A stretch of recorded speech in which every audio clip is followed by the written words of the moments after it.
जय गुरुदत्त।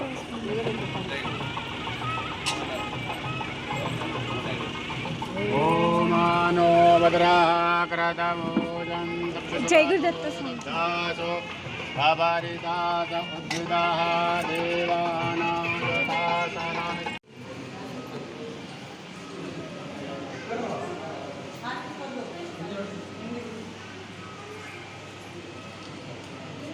ओम गणेशाय नमः गणपतये नमः गणेशाय नमः गणेशाय नमः महागणपतये नमः लक्ष्मीपदाय नमः चक्रप्रसादाय नमः मोहविद्याय नमः मोहिताय नमः मंत्राय नमः सिद्धामणये ओम मंत्रये नमः मंत्राय नमः मेजाय नमः वाशांतराय नमः वरदाय नमः शिवाय नमः काशिवाय नमः नंदनाय नमः महाराजाय नमः नृत्यविनायकाय नमः शिवं महात्मे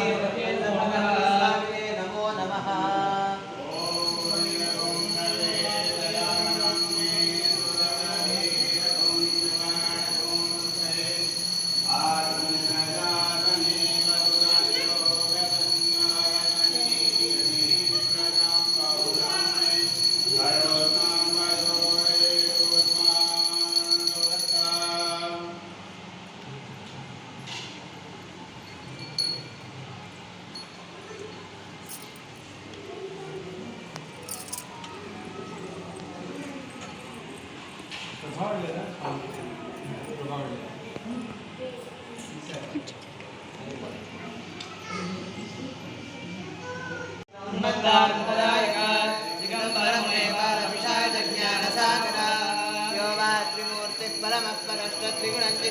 सकलं विधत्ते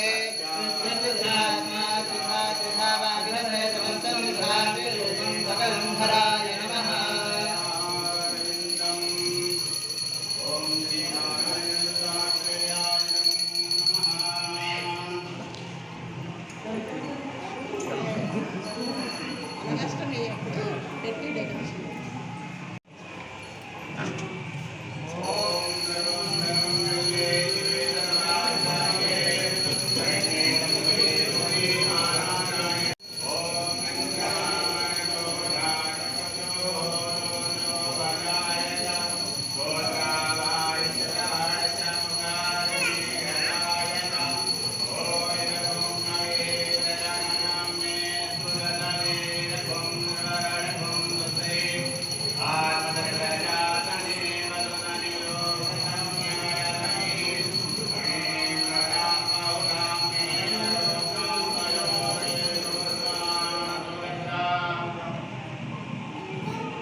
चेतान् देवी भगवती सा कलादाकृष्य मोहाय महामाया प्रयच्छति दुर्गे स्मृता हरसिमेतमुखे विदन्तो स्वस्ते स्मृता गणपति वजुभान्तरासि दारिद्र्यदुःखभयहारिणिकाकरण्या सर्वोपकारकरणाय सदाचित्ता सर्वमङ्गले नारायणे नमोऽस्तुते शरणागतलीला नारायणं सर्वस्याभ्यवेदे नारायणे नमोऽस्तुते सर्वस्वरूपे सर्वेशे सर्वशक्तिसमन्विते नमो देवी दुर्गे देवी नमोस्तुते योगानुशेषान् भवन्ति सृष्टाविष्टादिकामान् सकलान् प्रीतान् कामाश्रितानां विबन्धनानां तमाश्रितान् श्रीरां प्रयान्ति सर्वा बाधा प्रसन्नायोर्यस्याखिलेश्वरे एवमेव त्वया कार्यमस्मद्वैरिविनाशनम्।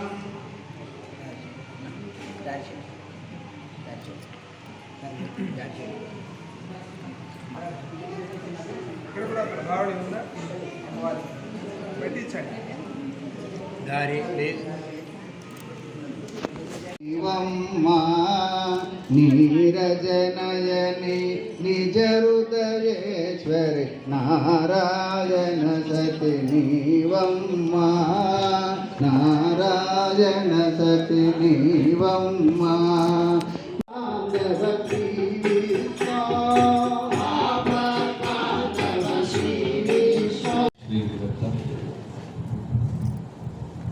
ఈరోజు ఈ సాయం సంధ్యా సమయంలో చాలా చక్కగా దివ్యనామ సంకీర్తన చేస్తున్నారు మీరంతా. మన బసవరాజు బాలరాజు చాలా చక్కగా పాడుతున్నాడు, చాలా సంతోషమైంది.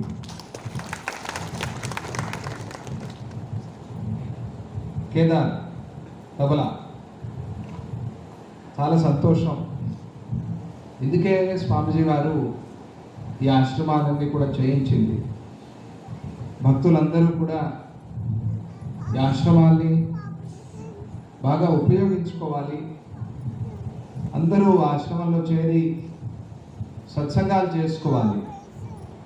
అందుకే కదా మీరందరూ ఇట్లా చేరి ఊర్లో వాళ్ళంతా సత్సంగాలు చేస్తూ దివ్యనామ సంకీర్తన చేస్తూ ఉంటే స్వామీజీ వారు మైసూర్లో ఉండి మీ దివ్యనామ కీర్తన వింటారు. ఎలా వింటారు అని అంటే మైసూర్లో ఉంటూ మీ హృదయంలో కూర్చుంటారు, కూర్చొని వింటారు, అందుకని వినిపిస్తుంది. అది ఒక్కటే మార్గం, అది ఒక్కటే దారి.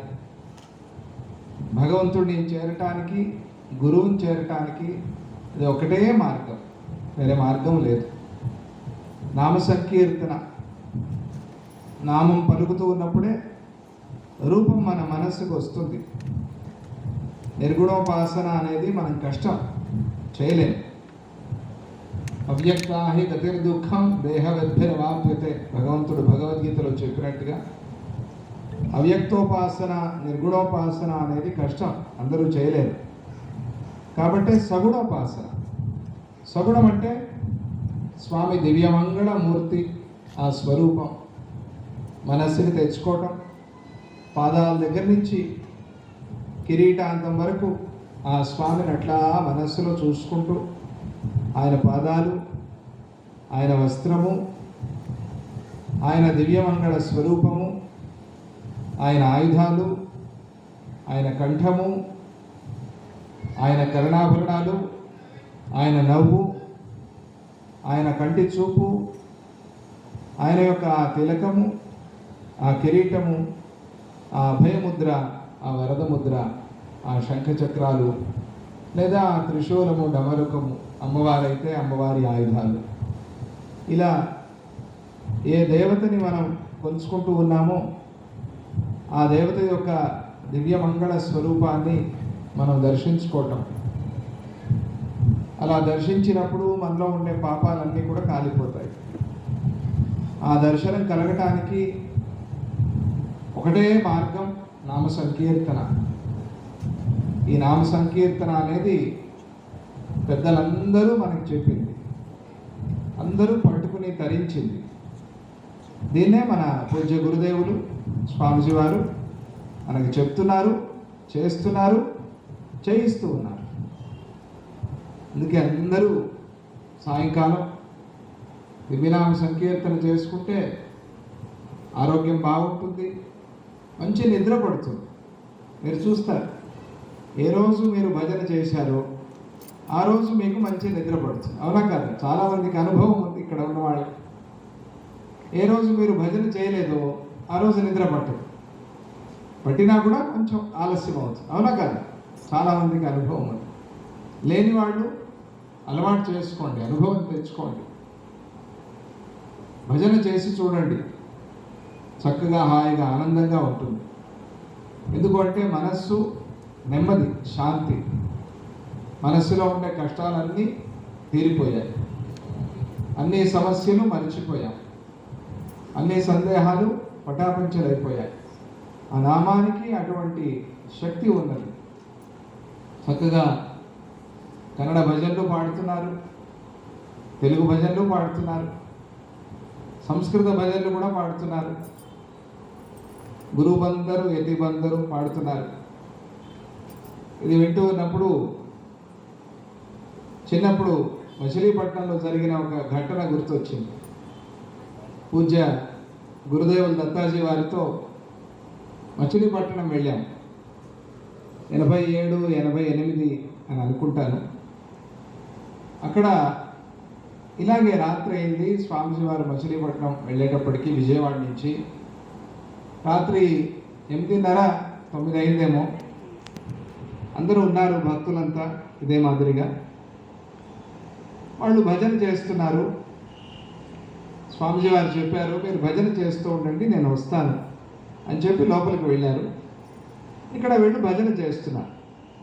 ఇలాగే భజన చేస్తూ చేస్తూ గురు బందరు యతి బందరు అని ప్రారంభించి వాళ్ళు పాడుతున్నారు.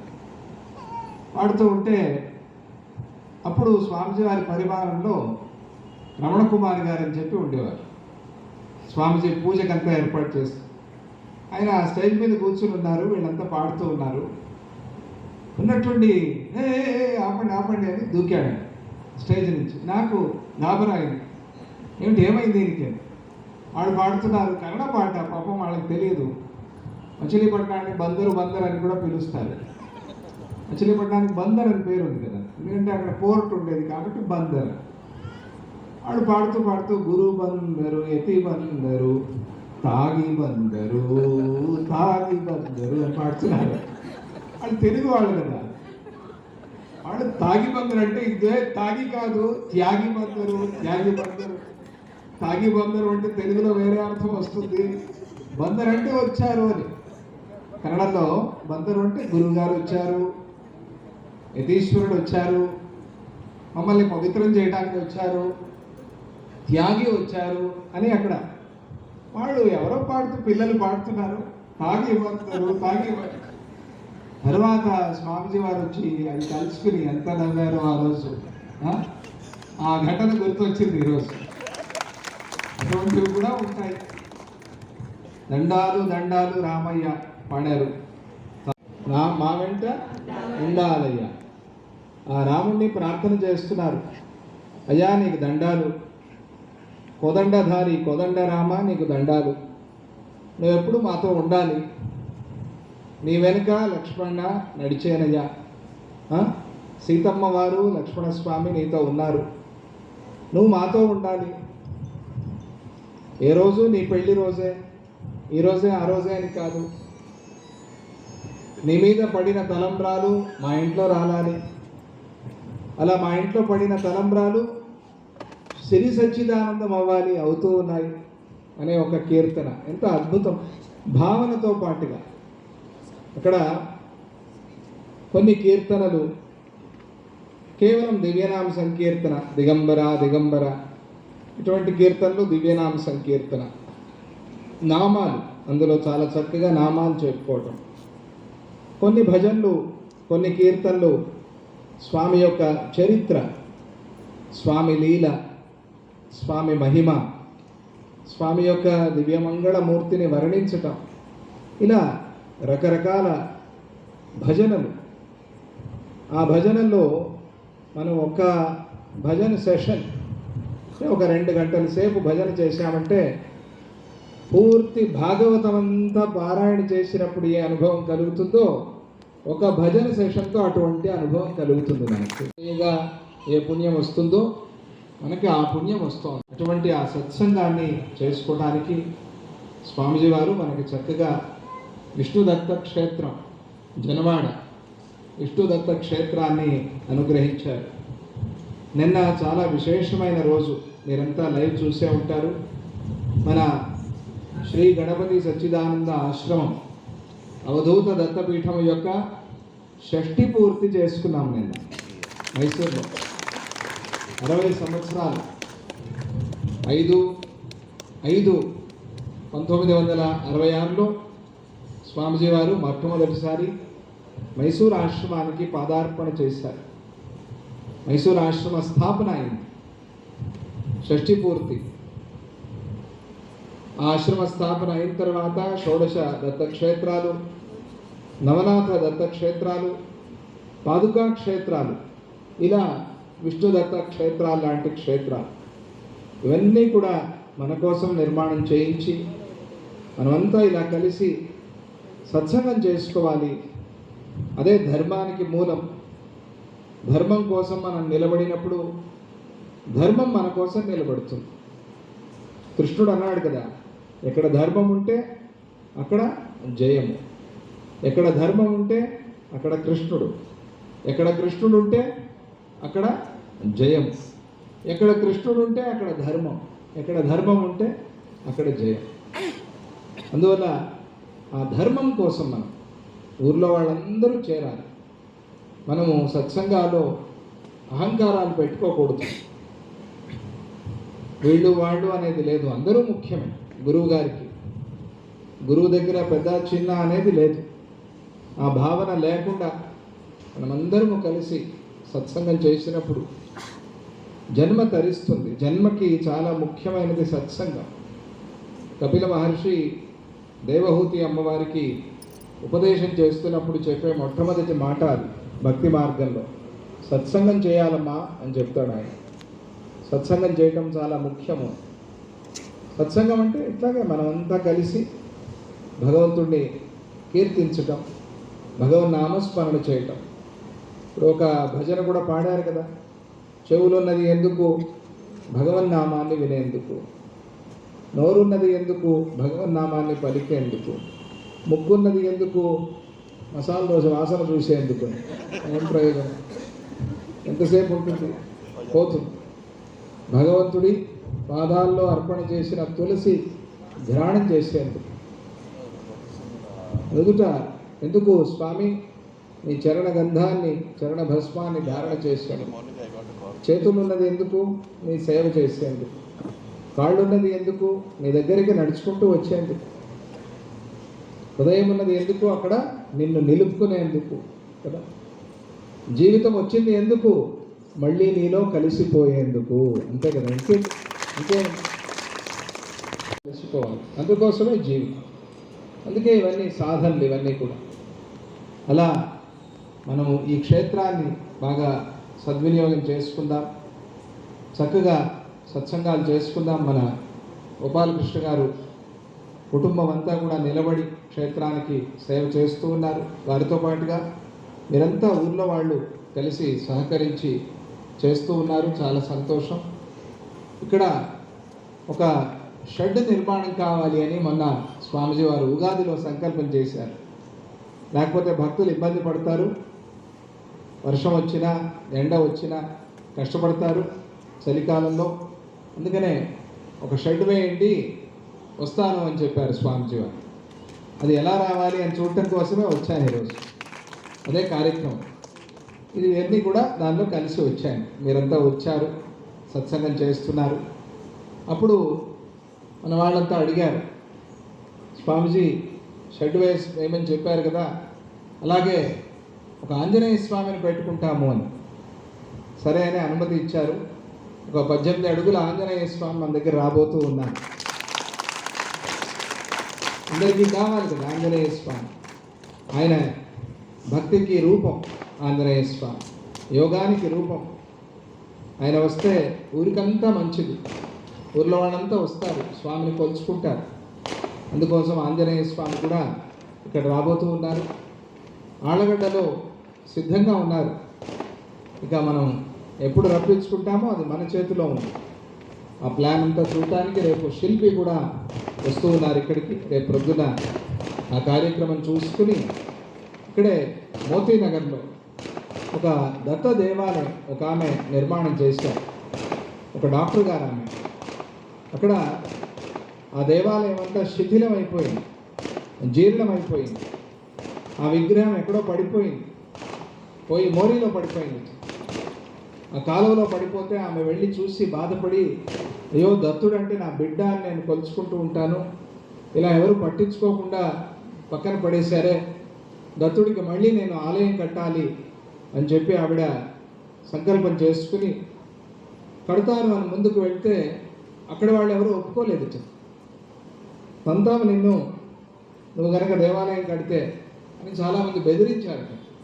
వాటన్నిటికీ నిలబడి ఆ మహాతల్లి, ఆ డెంటిస్ట్ డాక్టర్ గారు ఆలయం నిర్మాణం చేసుకుని మన మద్దూరి యాజులు గారు అని చెప్పి పెద్ద విద్వాంసులు, వారి అబ్బాయి యజ్ఞనారాయణ దీక్షితులు గారు, యాజులు గారు, ఆయనతో పాటుగా వచ్చి మన ఉగాది అప్పుడు దత్తాజీ వారికి చెప్పి స్వామిజీని ఆహ్వానం చేశారు.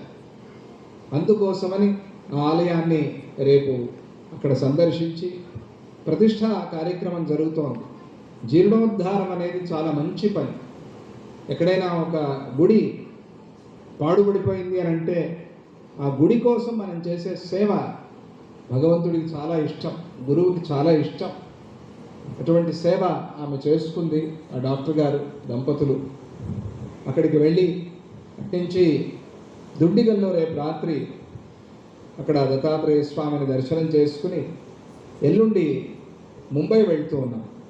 ముంబైలో పన్వేల్లో సహ్యాద్రి దత్తాశ్రమం, సహ్యాద్రి ప్రాంతం అదంతా కూడా పూణే దగ్గర ఉంటుంది. అక్కడ దత్త విఠల హనుమ మందిరాన్ని స్వామిజీ కట్టాలి అని సంకల్పం చేశారు. అక్కడంతా విఠల భక్తులు చాలామంది ఉన్నారు. మనమందరము విఠల భక్తులము. భజన చేసే వాళ్ళందరూ విఠల భక్తులే. ఆయన భజనకి భగవంతుడు ఎవరు అని అంటే విఠలుడు, పాండురంగ విఠల. ఆయనకి భజన అంటే అంత ఇష్టం. అక్కడ దత్త విఠల హనుమ మందిరం రాబోతోంది. అందుకు భూమి పూజ జరగాలి. 9వ తారీఖు అక్కడ భూమి పూజ. అందుకోసం అక్కడికి వెళ్ళి మళ్ళీ మైసూర్లో ఈసారి 1000 మందికి భగవద్గీత సర్టిఫికేట్లు ఇస్తున్నారు దత్తాజీ వారు. 1000 మంది భగవద్గీత 1000 మంది అయ్యారు ఈసారి. చాలా మంచిది, చాలా సంతోషం, చాలా మంచి వార్త. భగవద్గీత మీరు అందరూ ప్రచారం చేయండి, బాగా అందరికీ తెలపండి. నేర్చుకోని వాళ్ళు నేర్చుకోండి, భగవద్గీత అర్థం కూడా తెలుసుకోండి. మీ జీవితమే మారిపోతుంది. విద్యార్థులకి మంచి చదువు వస్తుంది, పెద్దలకి ఉద్యోగంలో టెన్షన్లు పోతాయి, బిజినెస్లు అవన్నీ బాగా జరుగుతాయి. భగవద్గీతకి అటువంటి శక్తి ఉన్నది. ఈ కాలంలో మనకి దగ్గరగా భగవంతుడు వచ్చి ఉపదేశం చేసిన గ్రంథాల్లో చాలా ముఖ్యమైనది అంటే భగవద్గీత. కలియుగం సంధి కాలంలో చేశాడు. అంటే కలియుగ మానవులకి చాలా ముఖ్యమైనది Bhagavad Gita.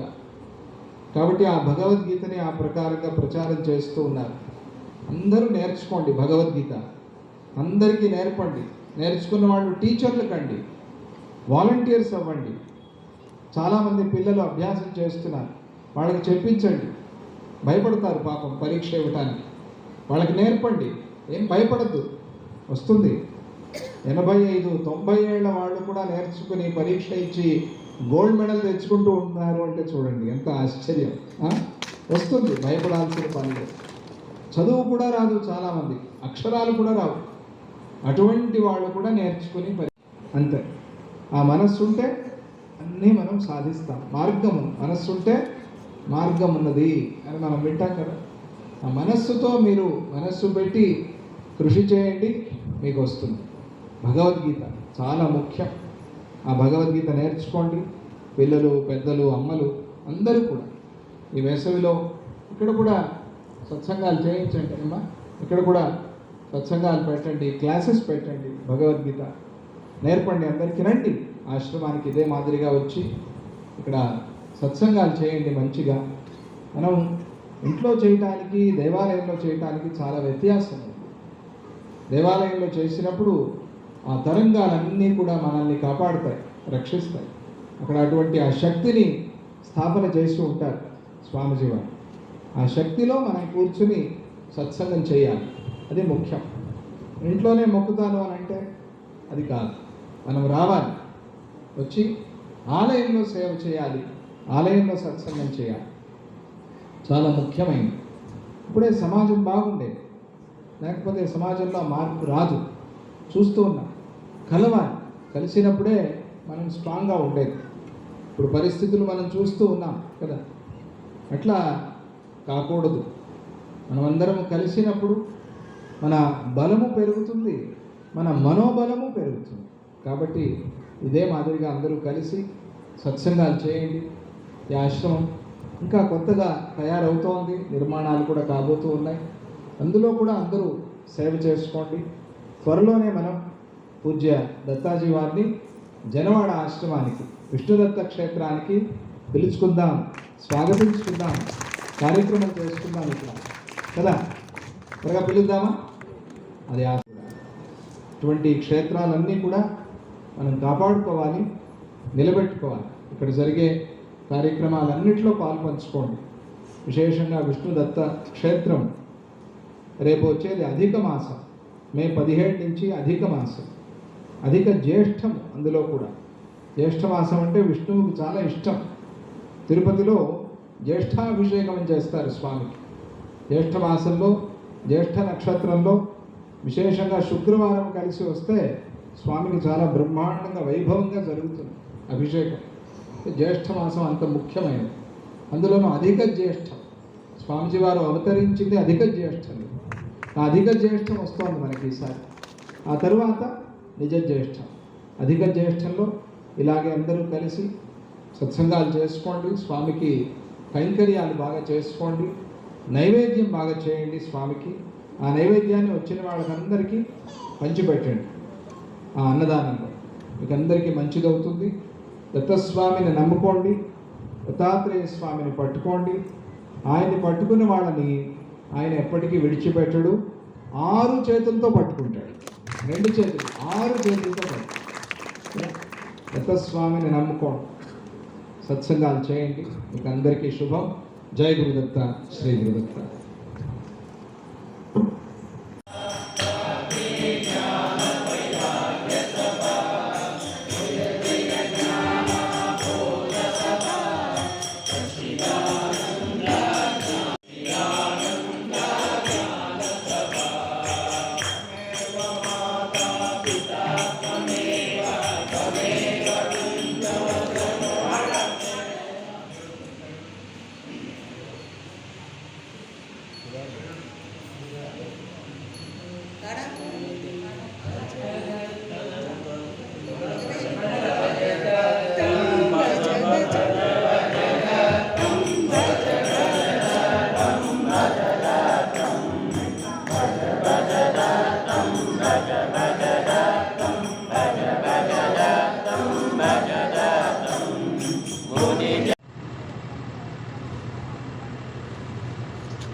Ram Chandari Ram Devam Mangal Ram Nijay Ram Asaday Ram Ram Shivaj Ram Shivaj Ram Mandana Ram Rajaradhan Ram Nivinadakal Ram Shivan Mahaganath Padaye Namaha.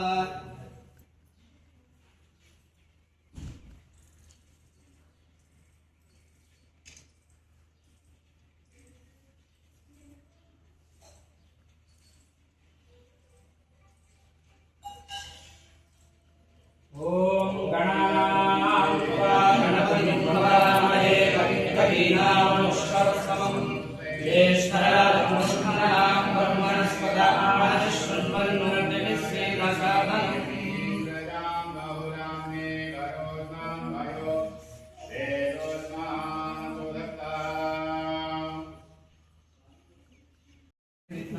Triputraya Dhimahi Tanno Prachodayat.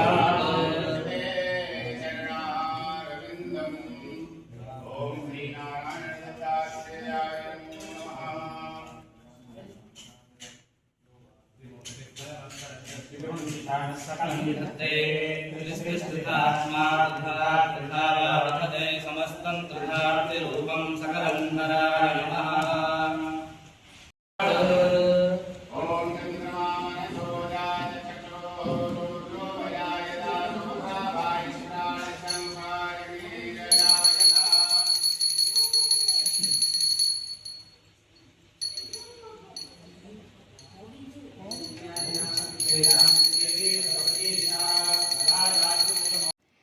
Thanks for watching. Like, share and subscribe to my channel Niriksha Yashwant.